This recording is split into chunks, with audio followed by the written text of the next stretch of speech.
You're doing something again. So there's not even decided to put this in. Right. That's another one. They have to make it.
Sorry, we didn't have another time, so we had to.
Number. That's another one here. Did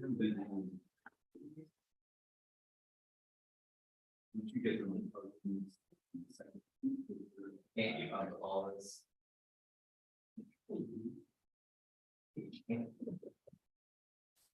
We're great to see you guys.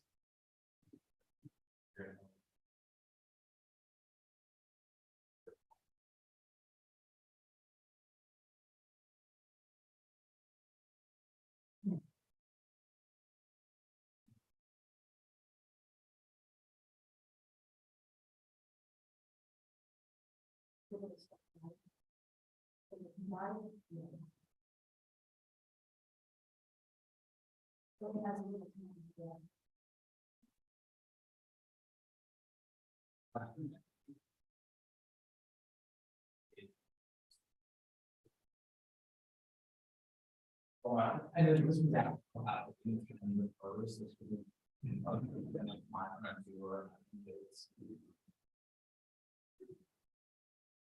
Anthony, are you good with May 15th? Came to the council meeting.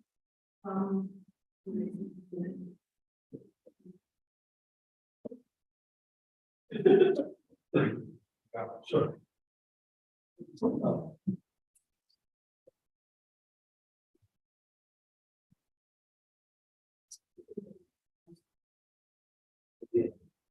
We have to schedule.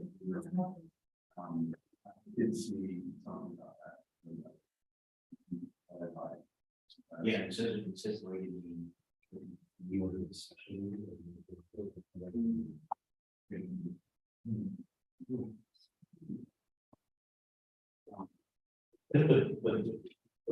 Why there's something that one it says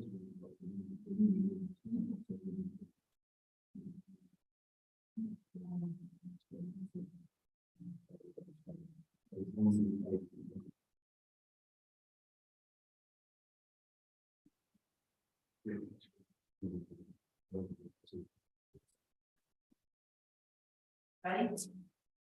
yeah. That's Well, we're this regular meeting, we're at Borough Council, Cheryl, we need this incredibly. It's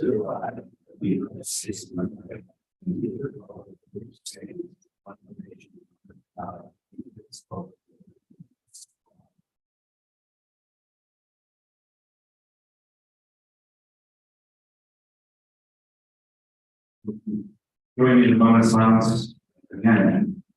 Today, and we will,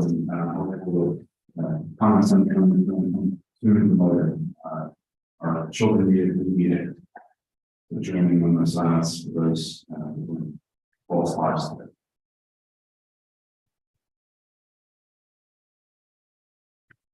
Thank you. This meeting is being held in compliance with the New Jersey Open Public Meeting Act, advertised in retrospect of the whole board downstairs and all official borough social media channels. I ask for those who are here in the public that if you have a cell phone, please put it on silent. And you need to speak with somebody in public about business. I ask that you do so outside of council chambers. Roll call, please. Mr. Fitzgerald. Present. Mr. McLean. Here. Mr. Riles. Mr. Kerna. Mr. Sparaza. Mr. Wood. Here. That's one. Thank you very much. The first item on the agenda, we're supposed to have a presentation from the Board of Health, and County Board of Health. Come on up. Have you? Right here. Yeah, please. It's my first visit here. So first of all, thank you for including the appointment in your agenda today. My name is Joanna Barron. I'm the supervisor of the REHS team that is out in the community every single day, inspecting our 3,500 stationary and retail food establishments. A dozen tanning facilities, 185 recreational bathing facilities, and over 50 body art and conventions that we have throughout the county, and 30 youth camps. I'm also the supervisor of the childhood led team. that deals with secondary prevention when it comes to child exposure to lead. And the reason that I am here today is because the health department really wants to prioritize how we work together, the partnership we have when it comes to the public health and safety of the residents here and visitors in Mercantville. So I'm here to talk about our services, to get a little feedback from you. If you guys have any questions or concerns, because fundamentally we provide service to your, as an authority to your community. So to that end, I would actually like to just ask if anyone has any experience calling or working with the health department, and what departments you guys have the most experience with. I'd love to offer, as specific, than perfect, because I have all the information. So you'll know exactly who you need to contact, if you ever need anything. I think the first thing we wanted to highlight is actually our fantastic nursing team that we have. So we have ST clinics in Delmar that are free, and actually one of the few in this area that stayed open throughout the COVID pandemic. We had people from other counties because we have been providing that service. With a really fantastic team also onward. They are open Mondays from 8:30 to 6:30 p.m. in Belmar. And then we also have development happening in stations, and that's at Belmar and it's in Camden. So pretty accessible. And then obviously provide more information about things like that. We provide a variety of vaccines with adults and children, and then obviously during COVID vaccination was massive, but every year we're out doing free influenza vaccination. So please make sure that your community knows that. Every single year we hold our Board of Health Summit. Next year, or rather this year, it's going to be on the 10th of October in Boathouse. So your Board of Health, we invite you to participate, to attend. It's another great opportunity to understand exactly what we have to offer and to serve the folks here in Mercantville. We have a couple of different things sort of coming up right now. One is just seasonal. So we, and specifically my department, is deeply involved when it comes to mobile food vendor events. I imagine that there's wonderful things that happen here in Mercantville. And so we partner so often with clerks to make sure that those folks already know what they need to do to operate in a food safe way. So on the day that you can go to great food with the knowledge that what you're eating is safe. So we sent them a message to kick off the season on March 2nd from our trainer. So keep an eye on your email or try and dig it up. Sometimes it goes to spam. Doesn't need to get on their review box. So please take a look for that. We'd be happy to work together to make sure that all the events run very smoothly. The Camden County Library System now has access to universal class, which is akin to a lot of the massive online course offerings you can find through various providers. But it's a diverse range of subjects, including computer training, resume writing, home and garden, things that I'm sure members of the community would love to use. So I know that that's out there. Specifically, we recently received funding for 3 rating kits. So if you have anyone who is curious about that, or you want to be able to offer a free resource for that, we'll certainly share the information for our contacts in health education to offer that to your residents. And all of this information going to go over today is included in our weekly updates from the Camden County Commissioners. So by all means, get on our website, find out or sign up for that, so that you know what's available from the health department and other departments as well. Connect folks with needed resources. Another big thing that is coming through right now, we have received $1.2 million in funds to combat the opioid crisis from the settlement that was awarded in the state of New Jersey. So we have some really phenomenal programs and services that we're looking to provide in the near future, because we certainly struggle with that here in Camden County. This is the highest rate of overdoses. So we've got take-home kits for naloxone, prevent overdoses. that are being provided throughout the county through a couple of different initiatives. We're providing narcotics prevention education in high schools and middle schools, which is, not something that we really want to think about, but it is a reality of living. So we're getting information and tools everywhere we can to make sure that we still don't struggle with the opioid crisis, which we have been. And that's sort of a highlight of a lot of the different things that we have. Or not that I'm offered, but that we provide residents, if you will. So, is there any questions or any programs? It's maybe hearing about. I know on a lot of people's minds has been the latest from NJDCA with their lead program for rental housing.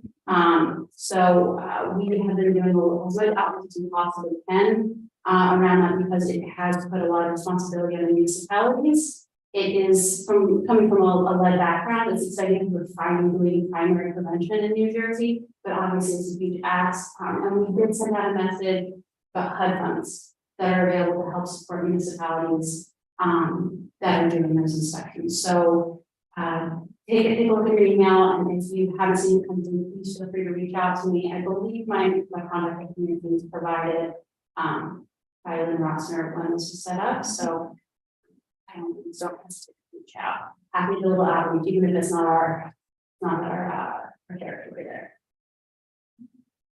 Yeah, thank you. We've had a lot of experiences working with the Board of Health. It's been all very positive, very helpful, and we have a meeting, I believe in a week and a half on the remote coordinator. Oh, fabulous. So we're going Yeah. to get educated on that and begin to see how we're going to be able to work on that program. Well, it's nice to know that you're strong already. Standing on Thank you. that. Thank you.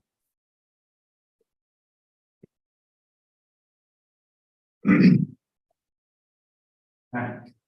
Next item is the public portion of the meeting. Anyone from the public who wishes to speak on any topic, please come forward, state your name and address. Right. Good evening, my name is Martin Gaston, 102 East Shelton Avenue. I come to speak to Beth on the master plan for redevelopment of the triangle. Because I don't see a couple of things.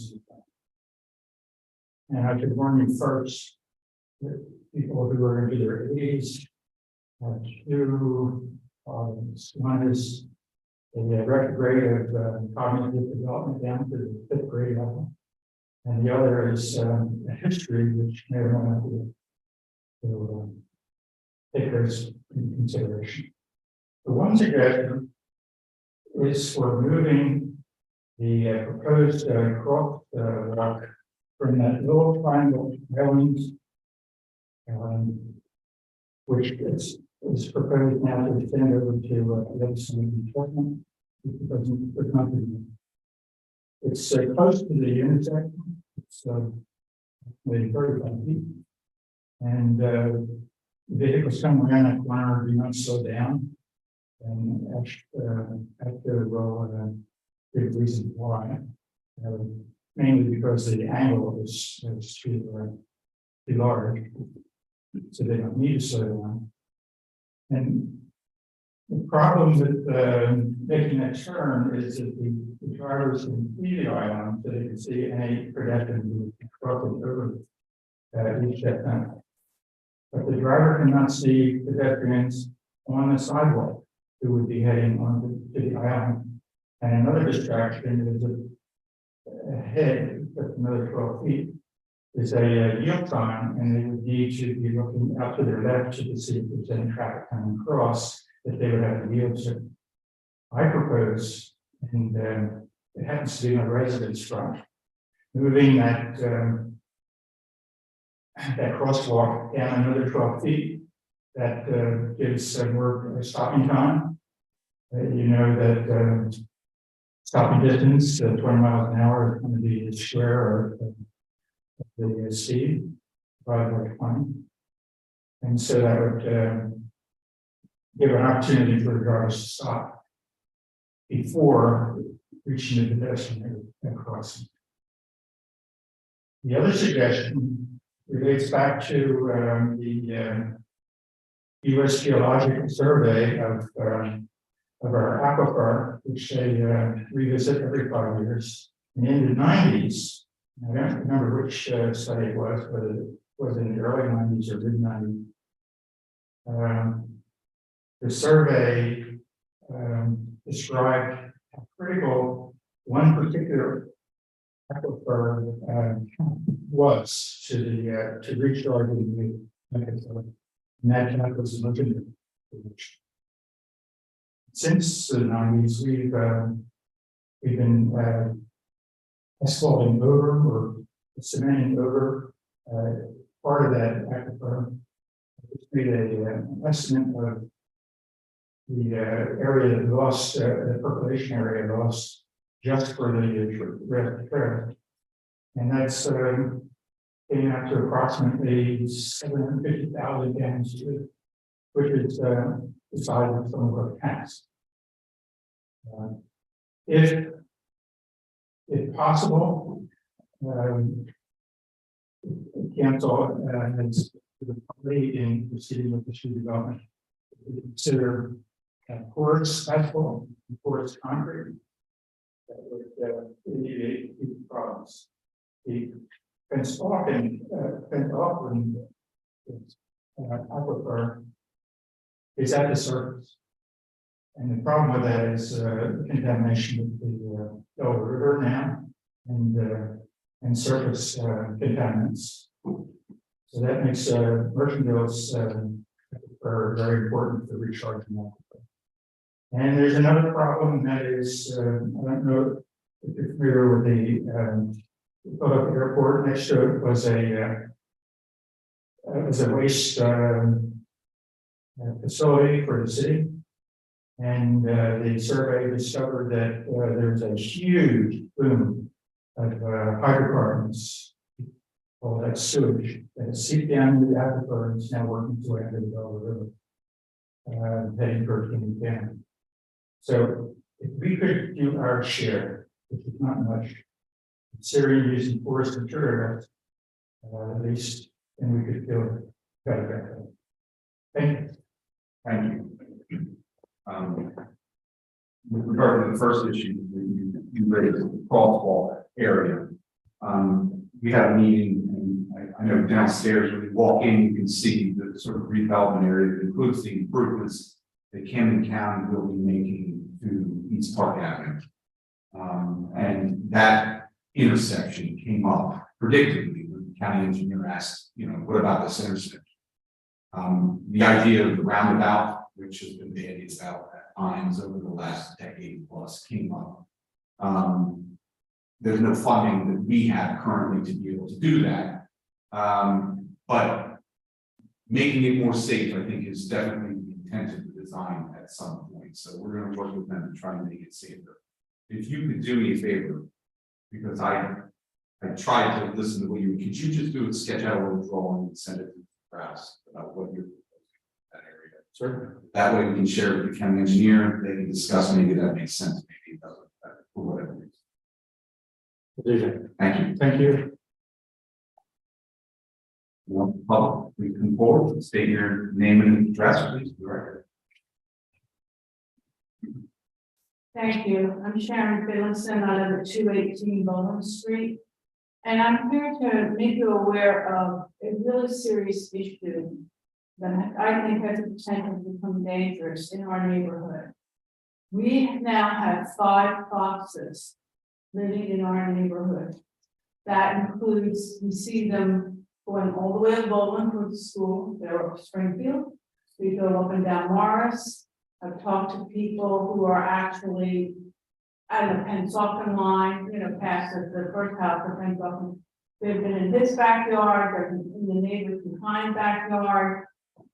I personally know there are 5 because I'm outside a lot. I'm outside a lot in the evening, and I can distinctly tell you exactly what they look like. About 3 weeks ago at 1:30 in the morning, One attacked a cat outside. I ran out barefoot in pajamas and chased the fox up the street to Springfield. And twice it turned around and was going to come back after me. I think if I had turned, it would have. They're killing all of the small animals in the area. We have nothing left. They're getting everything, small possums. Maybe some people don't like that, but we don't like having them, but, and you can hear it. They have a very distinct growl. It's blood curdling. Yeah. And when they kill the creature, they're in your house, and it's horrifying.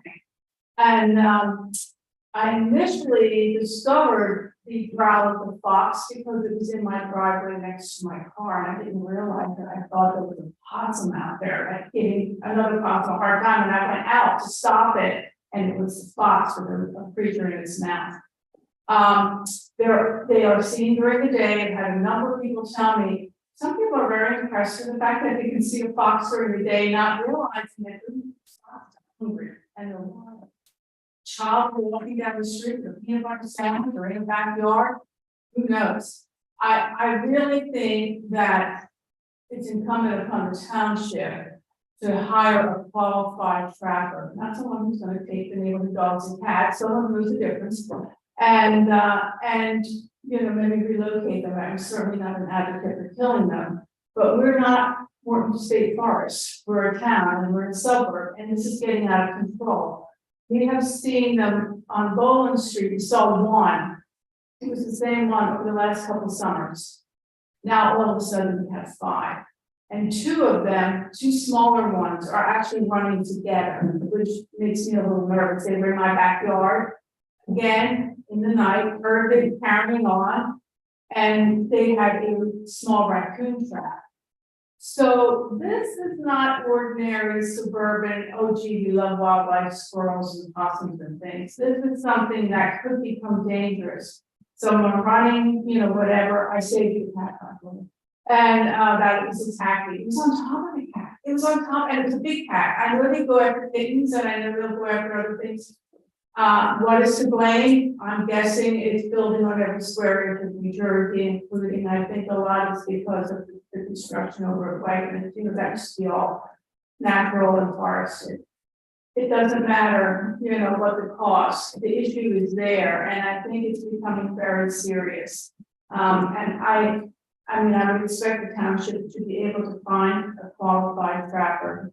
You know, someone who move them out of the area to a forested area. Someone who's not going to take someone's little dog or cat because they know the difference. I've cracked. You can lift those trap doors and let something out that doesn't belong there. And that's really why I'm here. I mean, I've been watching it over a number of months, and I just got to a point where I said, wait a minute.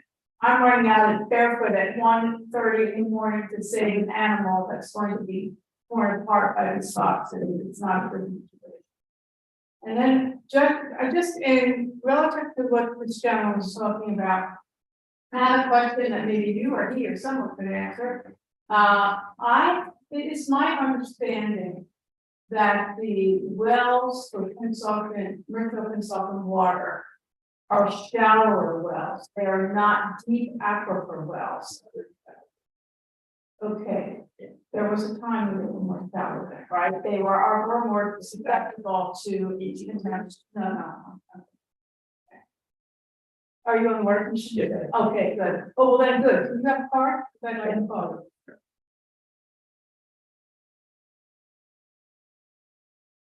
Thank you so much, and thank you all for your time. I hope that you'll be able to come up with some solution, because if we're getting them in our neighborhood, they're all over the neighborhood there. There may be others, you know, they're reproducing, and it may be in other areas of the town. And I just think, you know, it's nice to have wild animals, but not when they become, I think, a danger to people. We're looking at more options. Very good, thank you. I appreciate it. Let me know. Thanks.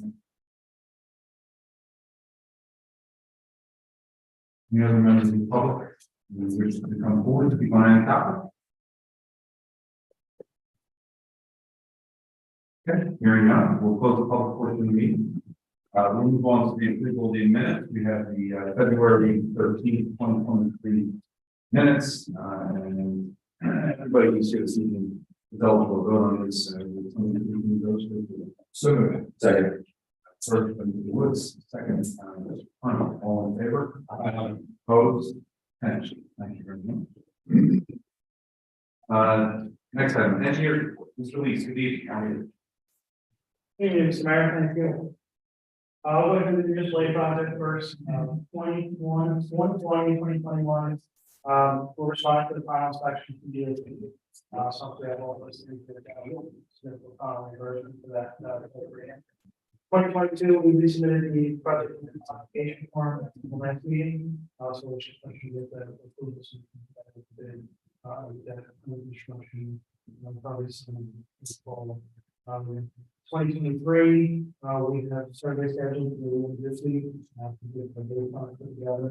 We're one of the time, even if the construction as well. In addition to those projects, we have, we solicited some information from company management before and after for the community center. We're looking at some options for all HVAC work. The groundwork, which will kind of set with the lab to do the roof. And I believe there's a resolution or a proposal on the agenda for the reporting order for the building.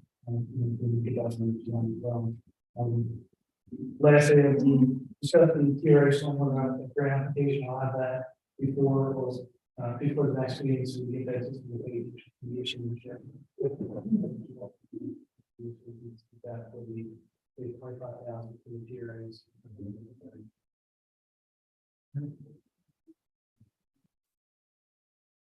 Any other questions, guys, on any topics? And forward, whether we discuss, Yes. identify any from the area. Yeah. Moving forward, get a contract back. See how that's the one. Not moving forward, thinking this time.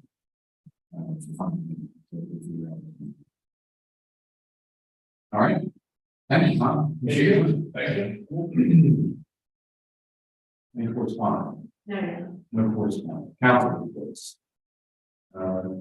Woods. Thank you, Your Honor. Just a couple of quick updates. So from stage 3, there will be an Arbor Day celebration on April 28th. I am waiting till Wednesday's meeting to finalize details, but the plan is to have a tree dedication ceremony on the 28th, most likely in the evening, it's a Friday. Looks to be a little ceremony with the tree dedication. And also that Saturday, there will be a sapling giveaway and a station, so we're planning on doing that. I'll have more detail after Wednesday's meeting. And from the green team, as we discussed previously, the sustainable Jersey application had been submitted. A couple of items got kicked back for additional information. I know that they've been in touch with Rebecca with some of the things that they need, but there shouldn't be an issue with the bronze status again. But we have a little bit of time to get everything for the final application. That's what I have this evening. Happy to take any questions. You when you report on the sheet, you reminded me that who you want to access the Yes. okay, so we're going to walk down the 63 diffusion. Yeah. Right. Okay. Great. That's just perfect. That's good.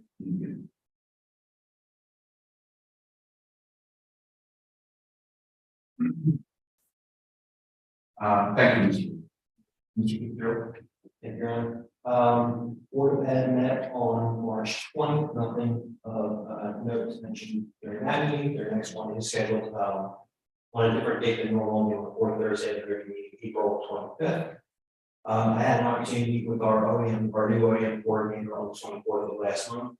Just wanted to work a few things, some updates to the annex reports for each of the departments that could be involved with operations during disasters or any other types of issues that might arise that require the OEM to step in and become activated. Those updates are still taking place. It's nothing of major concerns. A few typos and a couple issues here and there, but overall He's getting his feet under those. He's also looking through a couple of grant prospects and also looking at the great product of having a dedicated command center for all things that he's working towards and making good progress on. So I was happy to hear all of those. He also had a good meeting with the county coordinator as well to kind of bring up to speed on some of the things that are available to him in terms of support. EPW will that. Law enforcement services are getting ready. They're potentially looking at next week, starting point for grass cutting. That's all our norms of the parks, the multi-use path, other areas belonging to the borough. Tree maintenance to continue to work on shade tree mini list. Couple of other key issues across the borough had been taken care of. From the last one to this one. And we are still in the process of interviewing a place for the members, so we still are at reduced strength and capacity. We're already alive some day laborers when needed to help fill in the way. Department of Health, both myself and our current Department of Health director had acquired department certification, and we're actually it's my fault. A couple emails have go out to a few more members to fill them in on their need for those. Looking for some grant opportunities. So I'm thankful for the presentation tonight and reaching out to her as well for some more assistance in all those areas. Burnsville Business and Professional Association met on April 6th. They're continuing to grow and expand. It was a really good turnout for their meeting. Definitely more folks have, and I would say the last couple have had. They're looking at events like pooling resources when they're doing different events. They had a presentation from the folks who are doing the Merchville craft show this year, some of the contact information and let them know how they were looking to expand on that, how they can work together to make it a more successful event going forward. Their next meeting is set for June, and that is one after the season. Thank you. Rebecca and I also met with the executive team in advance of that meeting with the Business and Professional Association, and it's nice to be aligned and have those conversations. I've committed to having a conversation with that group at least twice a year. As I said, I'm always available. Figure to find call me, they have my cell phone. They were thankful. Great, good. I'm looking forward to working with this. All right, any questions for Mr. Chair? The only other thing is, make sure you reach out about the hub on it. Absolutely. So, yeah. I don't know what that is. I know what the lesser is. I don't know what the funding is. I don't know what it covers. That helps. Great. Mr. Cook. Thank you, Your Honor. The Merchville Police Department for the month of March. Some higher numbers here. We had 1,640 incidents. 169 of those were officer-initiated interactions with the community. 229 traffic stops. 147 incidents involving parking enforcement. 19 arrests and 1 DWI arrests in March. A couple updates from Chief Grazia. You might recall from past month. Talked about the Camden County Prosecutor's Office setting up that registry for people with special needs, such as those with dementia, autism, other types of mental health issues. That is now ready to go, and I believe that Chief Grazia will be working with Rebecca on getting the word out for the social media platforms and the borough websites. Again, continues to be a good amount of training in the month of March. Multiple members of the department attended training sessions by the Cannabis Regulatory Commission. Sergeant Klein participated in 3-day training with the firearms unit at the Camden County Police Academy.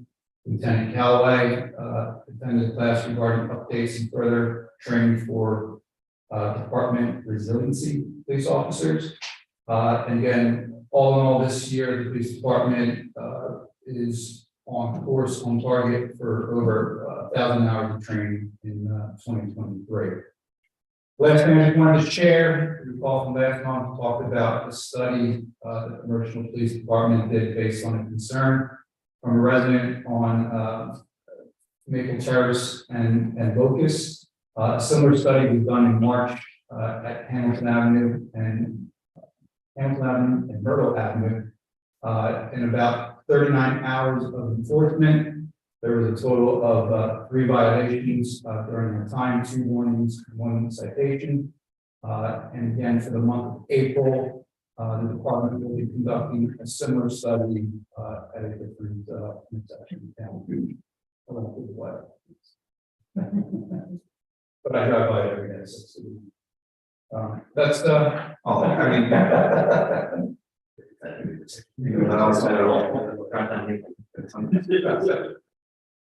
that's all I have for this evening. There's just 2 items. One is, I did receive a couple of thank yous this month, related to the speed signs around the school, the solar speed sign there.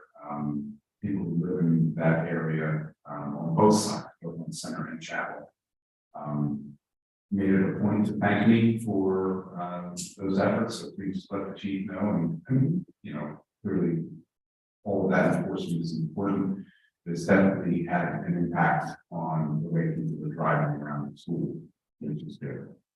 The second question is, it's April, bike patrol units. What's the expectation? If you don't, I'm not asking. Oh, I mean, but you know, we have the uniforms, we have the it's kind of that's one of the trains, those other terms.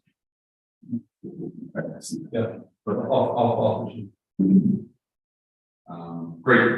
Other questions? One first, taking advantage of properties, obviously you get something on that. We have a total of 7 single family residential properties that are considered vacant or abandoned. Most of them are vacant. One of them is abandoned right now. On the commercial side, we have 3 properties that are considered vacant. Only one we can consider abandoned. It's actually the old dry cleaners. There's only 2 Street. Yeah, it's almost a shelter building. The rest of them actually are farm related. You know, it's things like that that are actually vacant right now, but they can be filled, or we expect them to be filled very, very shortly. So the overall looks pretty good. There is one property that the report was sent to the courts. It is 148 South Center. So that report was completed by our team, the property next to the school. They did do an interior inspection as well as exterior inspection for potential condemnation of that particular building. So that was almost so to see. Let's see, what's is there? That's about it for the vacant abandoned properties.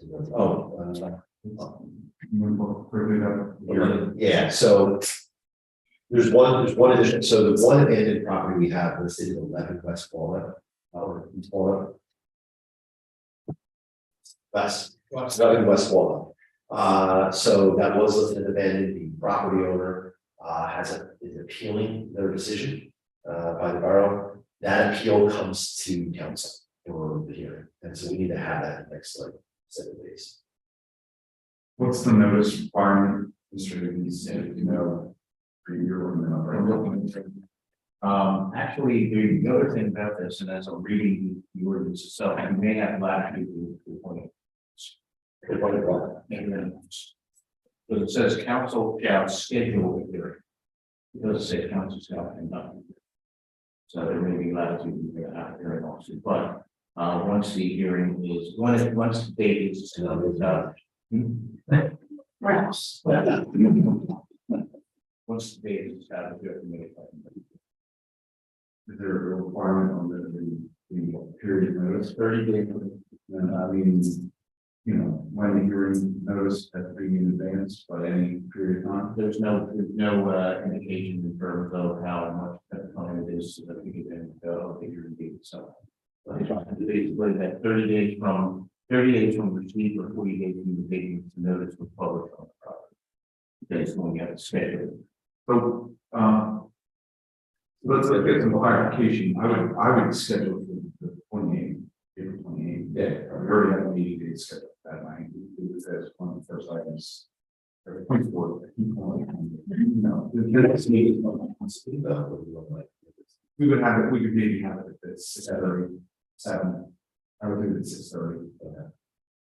We wouldn't have public notice hearing. Now, do we have to? It is not a It's not a hearing, not a public hearing. So I mean, if we can be here at 6:30, check calendars. Since we all are supposed to be here at 7:30 that night, you know, we can make that work. Let's try and do it that night. Tim, get us some clarification. We're an officer issue. But more importantly, set notice to him. Yeah, this has to be by the book. You make sure that we're not in the statutory division, the code revisions, please make sure that we're in this by the book. I don't want technicality to come back. Yeah. I have to do this hearing again or some other. And I know that we do have actual criteria upon which we do, and so our officer who does this actually has criteria that's outlined as to whether a property is considered abandoned. And so there's objective criteria we can actually. Who is the individual then that would provide guidance? So Kevin will be here, Tim, or very soon you will be here. Yes. Provide just legal background advice about the standards that we have to. This is a project judicial here. basically, and hearing itself is as stated in the ordinance, the sole ground for appeal is the property in question is not an abandoned property as per the terms described in the statute. Right. That's it. That's the Not necessarily read here. Okay. We're trying to do that on the link at 6:30. Let's get the notice out and notice out, work with the crowd to make sure everything is locked down. All right. Okay. Next one is, we're going to be introducing the budget a little bit later, this evening. And it was a rough budget here, that's how I describe it. We're looking at probably a $338 annual increase to the tax bill, costs that were both for the borough. This is mainly approximately 77% of that increase is entirely tied to basically statutory contractual obligations that we have in the borough that we cannot get around. And then we're showing some workers' compensation up by $13,000, tax bill went up by $10,000. Our pension costs went by $91,000 in the borough. Our health insurance went by $88,000 in the borough. The EMT shared service with consultant by $10,000. And then our debt service.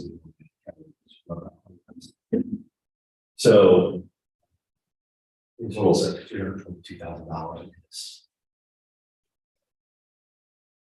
That's in addition to a regular increase in borough that we're looking at. And the last several years, we increased the bill rate by about 5 cents.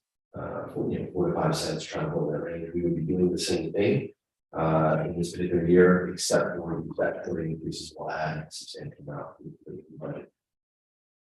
There's some things that we continue areas of lost revenue that continue to impact us, which is why we're going to make up all this money in 1 year.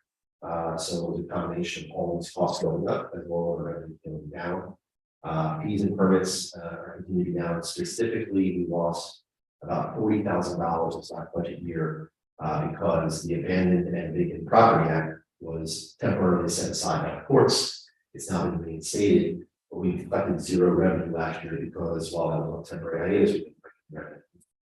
We're anticipating revenue next year, but we can't because we collected this year. So, which is a part of the way how they do this whole budget. We get to collect the revenue this year, even though we know it's going to be revenue next year, we still can't budget it with budget. They don't allow us to, pretend, look forward on this week. Court fees are still down, all by a substantial amount. Property restraint, as I mentioned, is down, and then some fees and permits were also down. We also had a delinquency on the tax revenue and interest on taxes was also down. We hope that next year our interest on taxes will go up. So we'll see what happens there. So that's a potential opportunity. But right now, our higher collection tax rate was 98.6%. So the good news is that I think taxes, then you don't have interest. Some positive impacts going forward. The new construction in the town added about $1 million to the rates. So that was a win, added about $15,000 in new tax revenue. Additional state aid in 2022 increased to $29,000. Now, that doesn't make up for the $550,000 we received, or $80,000 rise aid that we used to receive, and all the things that happened over the last 3 years that are way better than $20,000 on that. And then I mentioned the properties that are, and then our collection rates. So we'll underneath that budget, which I like to be aware of where we were at. The only comments on that is it's a very difficult budget here. But you know, we can see the horizon, and it is, you know, some of the debt service is going to fall off. Some of these one-time increases are related to new employees, generational change within a number of different departments that we've had here, who are starting families and need health care, and you know, constitutionally, I am in a position where these individuals should be able to receive health care, and we have to pay our portion of that as an employer. I'm fine with that. It's just a cost that I think that was a little higher than we anticipated. But we have solid and good employees who work hard for us, so they deserve that. You know, the other issue is, and Mr. Turner didn't touch on this, but you know, everybody in this country and around the world is dealing with inflationary impacts. And so when we were looking at salaries and we were trying to be responsible, but at the same time take care of the staff members, because if we do not take care of them, we're not at least somewhat competitive in the market. We will lose good employees to other communities or private enterprise. And you know, we have to compete.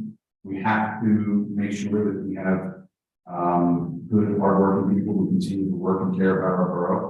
And so, you know, we're trying to balance those things with not putting us all in the back of taxpayers, which all of us sitting up here are, right? So that bill hits us, it hits everybody else. We're conscious of that. We're really going to focus, and Mr. Hunter and I had a number of conversations on this with all the departments, where we can generate additional revenue or recover revenue that we've lost over the years. And you know, find ways to be able to maintain the revenue levels where they should be.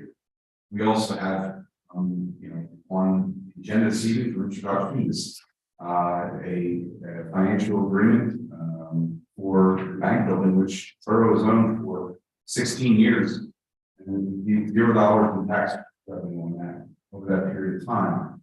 And what we're presenting this evening would be a pilot that would allow the borough to essentially receive its portion of taxing on that property for the next 30 years.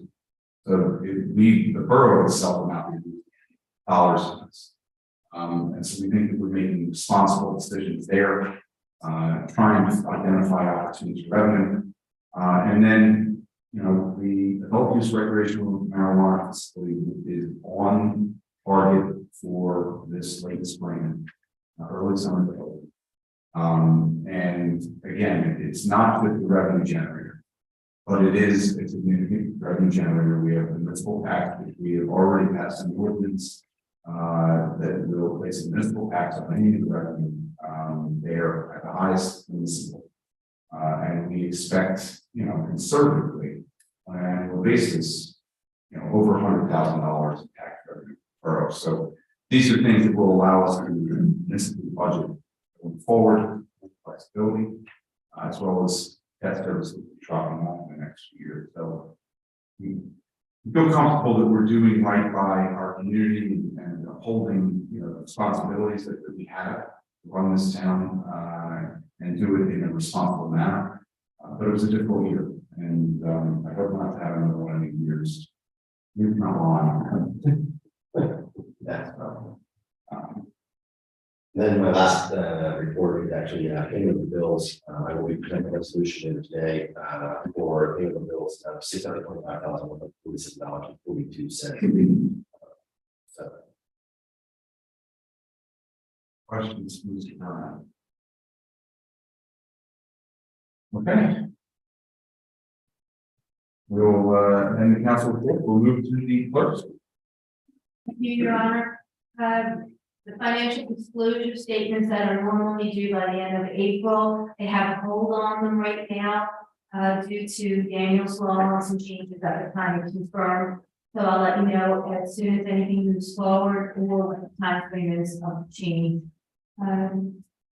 Wellwood Park's Memorial Day service is on Memorial Day at 10 a.m. I think I put a sheet around for everyone to take a look at. If you're going to be attending, please let me know. And if you're going to be placing a wreath, let me know that also. And again, still looking, we have a lot of people that signed up for the Tea Party fashion show and a lot of models. And anybody still interested that hasn't signed up or had a chance to let us know. Or if you know anyone that needs tickets, we have one table left.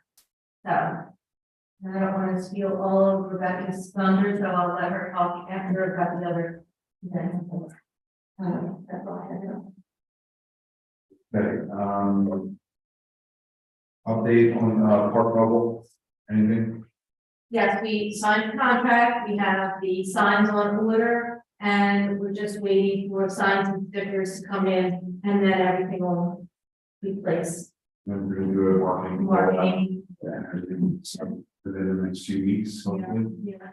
We did get ordered sometimes come in for other things, so I'm assuming that will take about the same amount of time, so I'll look for these within the next couple. Great. I hope. Very good. Questions for Mr. Well. Good evening. Nothing left to say.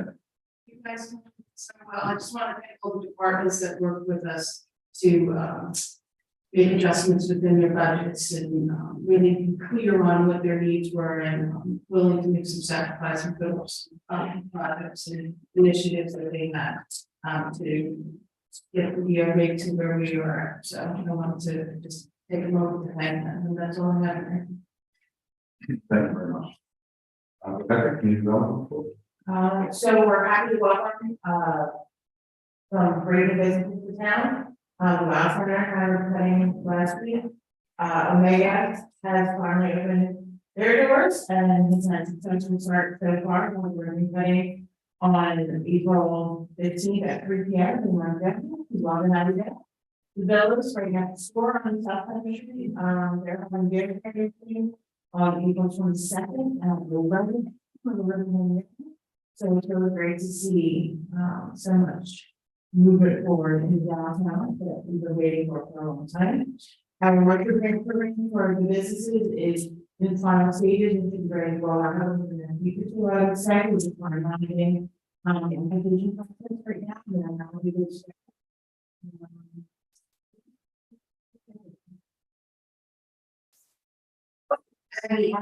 Is May 12th. I will have a sheet for council members. We will once again host artists here for that evening.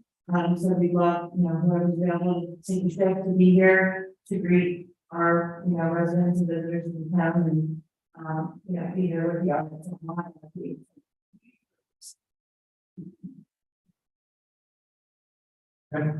Question.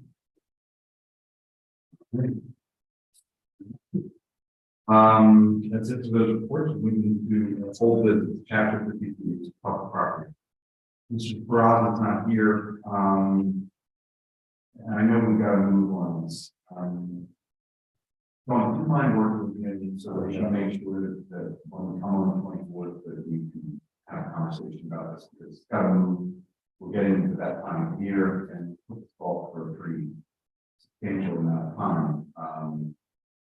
So I just want to make sure that we move on this and get something, come to a conclusion on how we're going to this is going to be likely involved to involve, Yeah, I mean, I've had some conversation. I think we're pretty much aligned. It's just Okay. it's on the whole. So yeah, I don't see why we can't address it.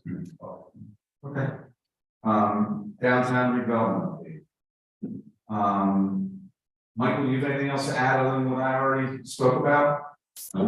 As I mentioned, we have before us this evening, two ordinances for introduction, well, actually there's three that are related. The first is the acquisition of the block and lot, it's the former common property that you had there with the house down. We just have never formally taken the property. Not in connection with the bank at all, but in connection with that whole area and getting the pedestrian walkway element done, we have to acquire the property at some point. Now seems like the right time so that we don't run into any delays that we didn't supposed to do. So that's 2306 this evening. 2307 is the agreement for the long-term tax exemption with FND hospitality.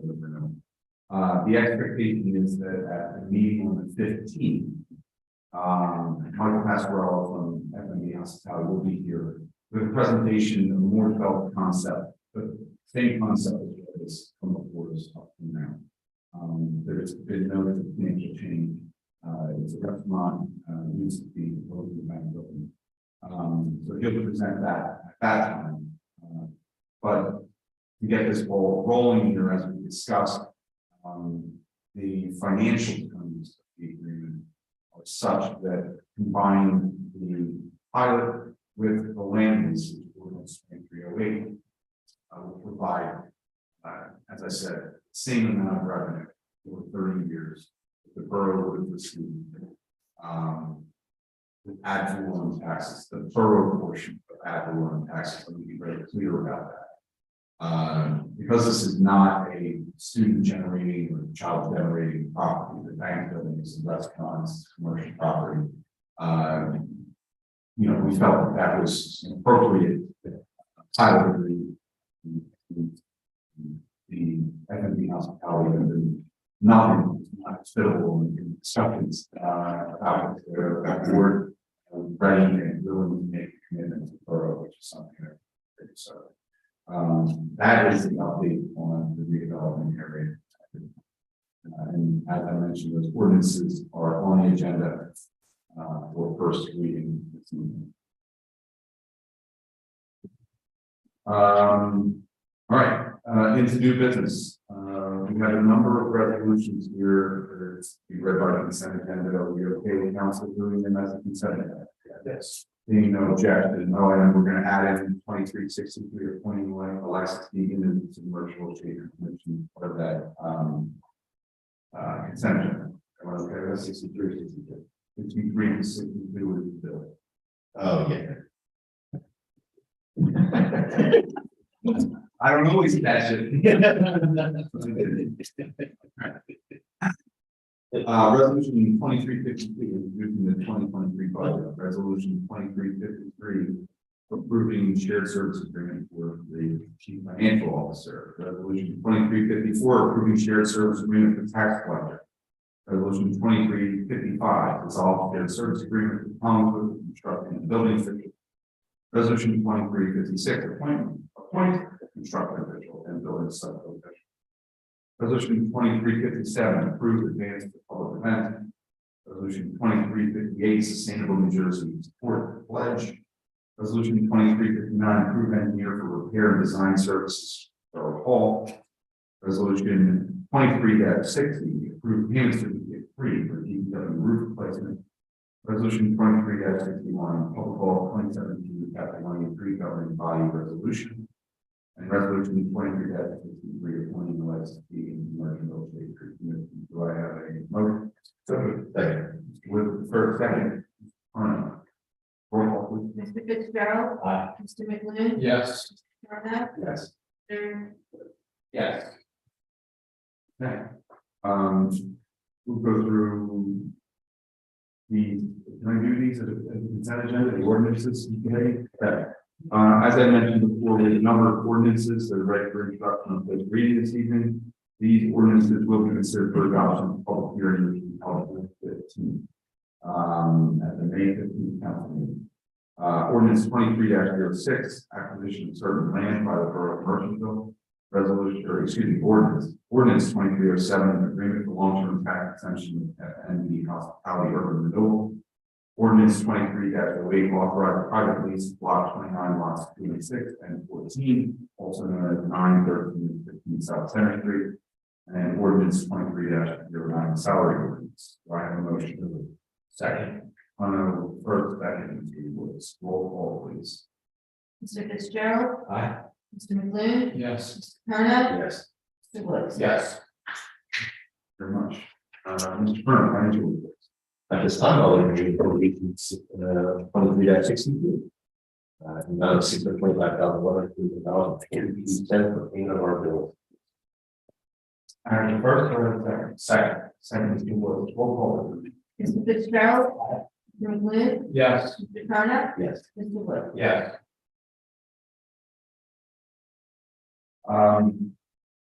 Announcements.